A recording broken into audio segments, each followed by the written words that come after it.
Hello friend, आप देख रहे हो हमारा चैनल ग्रो बुक्स। तो अगर आप हमारे चैनल पर नए हैं तो प्लीज़ हमारे चैनल को सब्सक्राइब कर लीजिएगा। तो चलिए आज हम फिर से आपके लिए नई बुक लाए हैं, जिस बुक का नाम है द पावर ऑफ मोमेंट्स। इसका मतलब क्यों कुछ अनुभवों का खास असर होता है। इनका लेखक का नाम है चिप हीथ। तो चलिए बुक को आपको दो लफ्ज़ों में बताते हैं। द पावर ऑफ मोमेंट्स में हम देखेंगे कि क्यों हमें कुछ बातें याद रह जाती हैं और क्यों हम कुछ बातों को भूल जाते हैं। यह किताब हमें बताती है कि किस तरह से हम अपने दोस्तों, कर्मचारियों या ग्राहकों की ज़िंदगी में कुछ ऐसे पल बना सकते हैं जिसे वे ज़िंदगी भर याद रखें। यह बुक किसके लिए है? वे जो एक टीचर हैं और अपने स्टूडेंट्स को अच्छे से पढ़ाना चाहते हैं। वे जो एक बिजनेसमैन हैं और अपने ग्राहकों के दिमाग में अपने लिए जगह बनाना चाहते हैं। वे जो यह जानना चाहते हैं कि क्यों हमें कुछ बातें याद रह जाती हैं। अध्याय नंबर 1, यह किताब आपको क्यों पढ़नी चाहिए। आज के वक्त में हमें अपने आसपास इतनी जानकारी है कि हम हर चीज़ पर ध्यान नहीं दे पाते।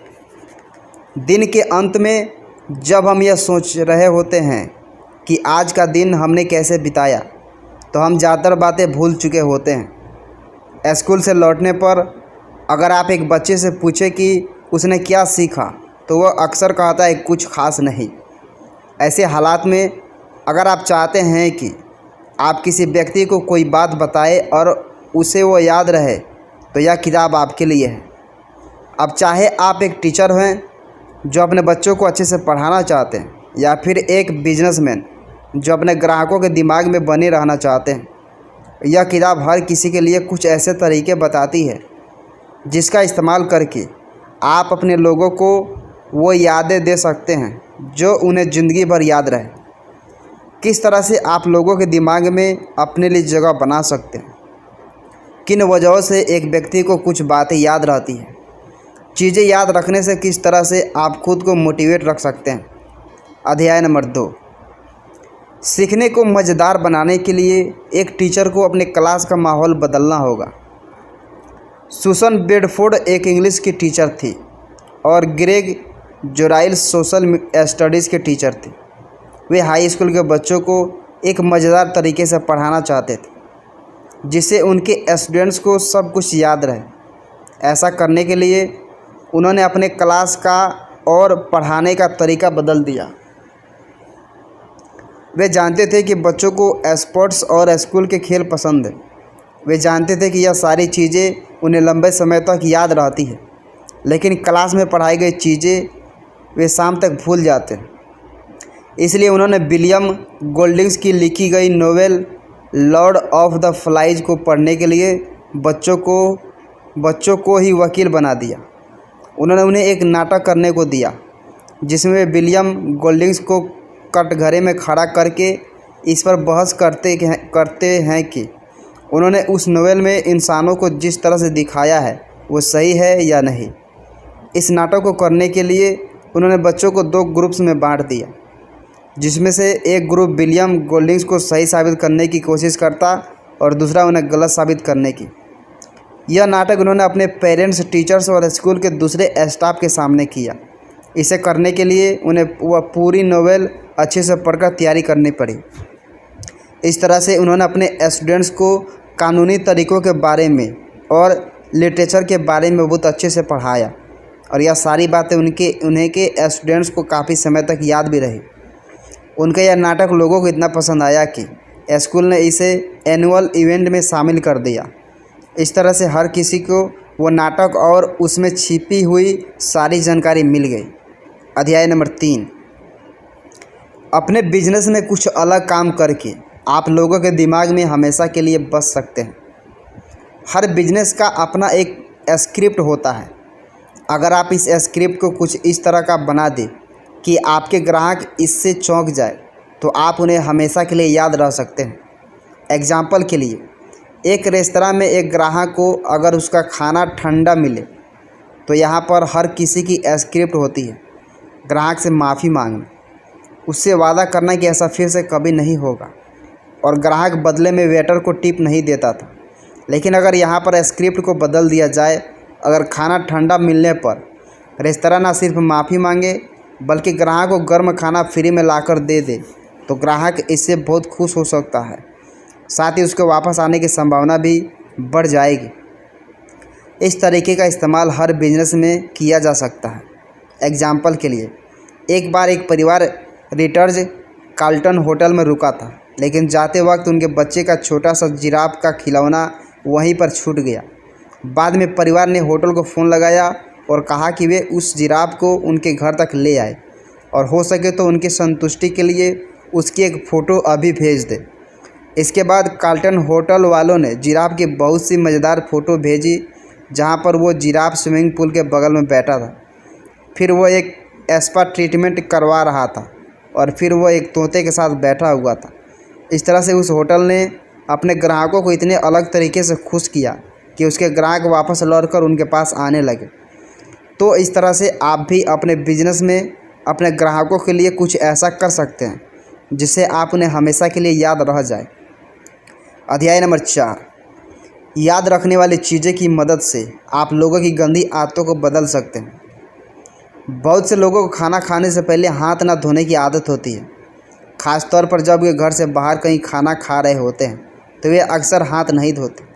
लेकिन जब प्यूरेल इंस्टेंट हैंड सैनिटाइज़र ने अपना हाथ साफ करने वाला जर्म जेल लॉन्च किया, तो इसके बाद बहुत से लोगों ने ना सिर्फ खाना खाने से पहले धोने की आदत डाली, बल्कि उन्हें यह प्रोडक्ट इस्तेमाल करने की आदत पड़ गई।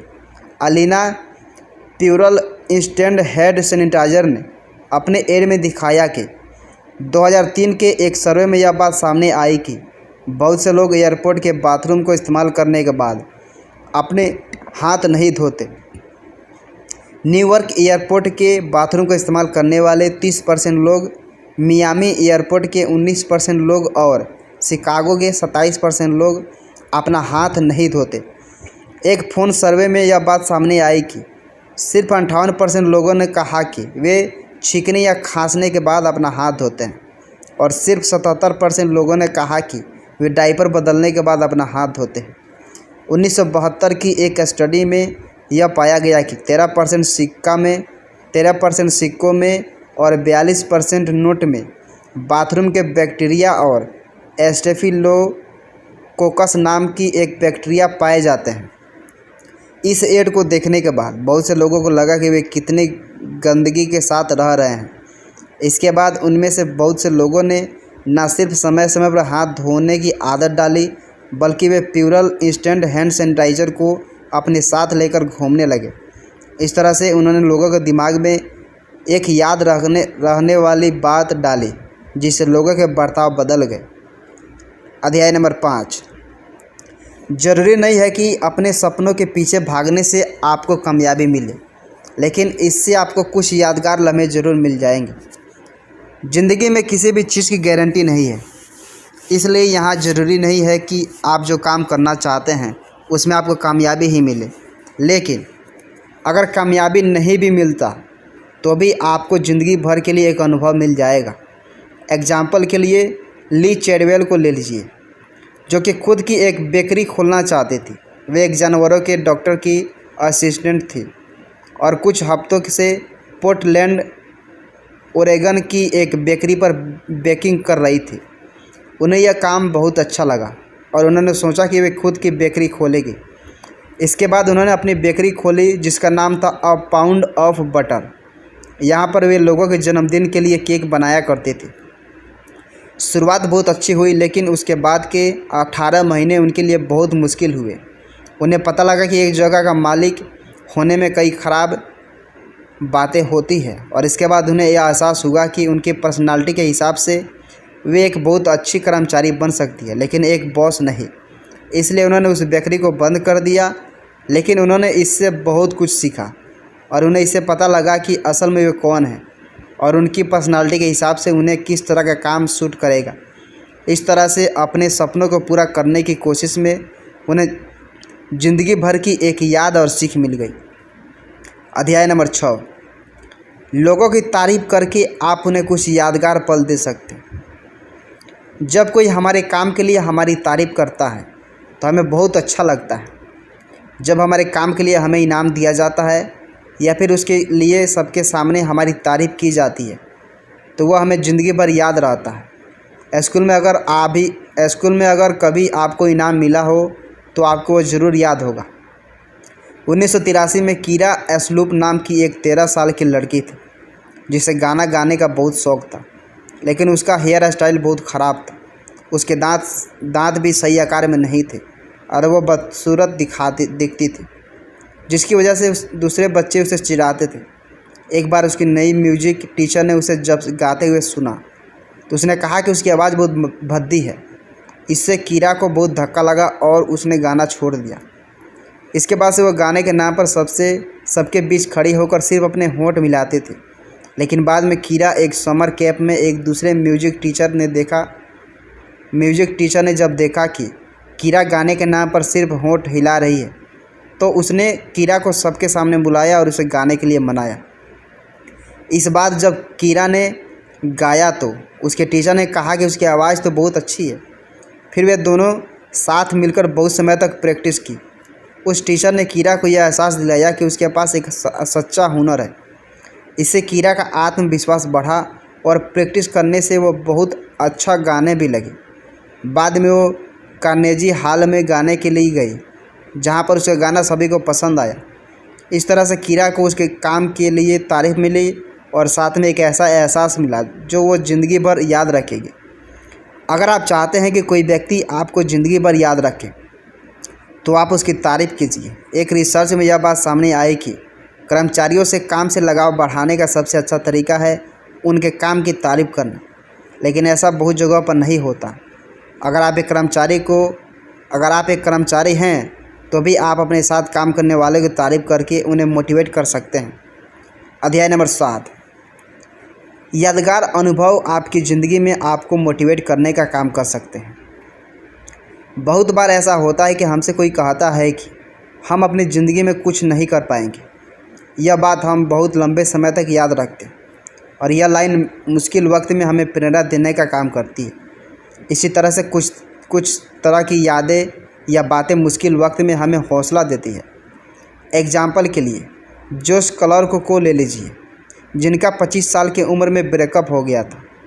इसके गम से उभरने के लिए उन्होंने रोज़ सुबह जॉगिंग करने की आदत डाल ली। इससे उनका दर्द काफ़ी हद तक कम हुआ और साथ ही वे दूसरे लोगों को भी जॉगिंग करने के लिए मोटिवेट करने लगे। उन्होंने लोगों को मोटिवेट करने के लिए एक प्लान बनाया जिसे वे लोगों को 5 किलोमीटर तक दौड़ने का चैलेंज दिया करते थे। वे शुरुआत करते थे लोगों को 5 किलोमीटर तक चलाने से। इसके बाद वे धीरे धीरे उन्हें दौड़ने की सलाह देने लगे। इसके बाद वे लोगों को 5 किलोमीटर की एक रेस में भाग लेने के लिए कहते थे, जिसमें जीतने पर उन्हें पार्टी दी जाती थी। इस तरह से उन्होंने एक दर्द भरी याद से प्रेरणा ली और न सिर्फ खुद एक अच्छी आदत डाली बल्कि अपने साथ साथ बहुत से लोगों को भी ज़िंदगी बदली। ठीक इसी तरह से अगर आपको भी कुछ सीखना है तो आप थोड़े से शुरुआत कीजिए। इसके बाद धीरे धीरे आगे बढ़कर अपनी मंजिल को हासिल करने की कोशिश कीजिए। अध्याय नंबर 8, अच्छे लम्हों का इस्तेमाल करके आप अपने कर्मचारियों से बेहतर तरीके से काम करवा सकते हैं। एक बिजनेस यह कभी नहीं चाहेगा कि उसके ग्राहक को उसके साथ काम करने पर एक बुरा अनुभव मिले। इसलिए यह बहुत ज़रूरी है कि आप अपने कर्मचारियों को बेहतर तरीके से काम करने के लिए प्रेरित करते रहें ताकि वे अपने ग्राहक को खुश रख सकें। 1998 में सोनिया होडर्स एक अस्पताल में अपने पिता को देखने के लिए गई, जहां पर उनके गैस्ट्रिक अल्सर का इलाज चल रहा था।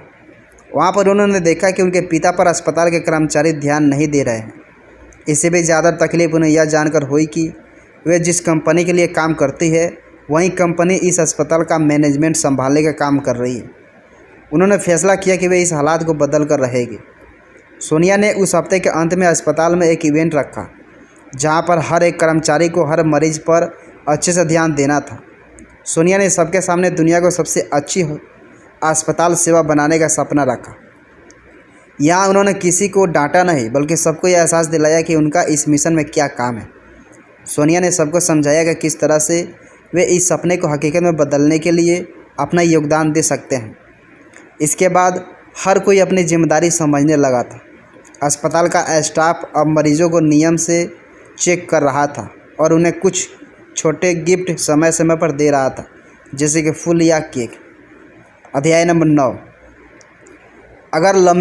अगर अच्छे लम्हों का इस्तेमाल सही से किया जाए तो इससे पूरा स्कूल सिस्टम बदला जा सकता है। 2010 में स्टैटन एलिमेंट्री स्कूल को वाशिंगटन डीसी का सबसे बेकार स्कूल रेट दिया गया था। कार्ली फिशरों को वहाँ का नया प्रिंसिपल चुना गया और वो वहाँ पर एक बदलाव लाना चाहते थे। उन्होंने नए टीचरों को काम पर रखा, क्लास की मरम्मत और साफ़ सफाई कराई, लेकिन जल्दी ही उन्हें एहसास हुआ कि इससे कुछ खास बदलाव नहीं हो रहे हैं। स्कूल की शुरुआत नए टीचर और नए क्लासरूम के साथ हुई, लेकिन फिर भी बच्चे क्लास में पढ़ने के लिए नहीं आ रहे थे।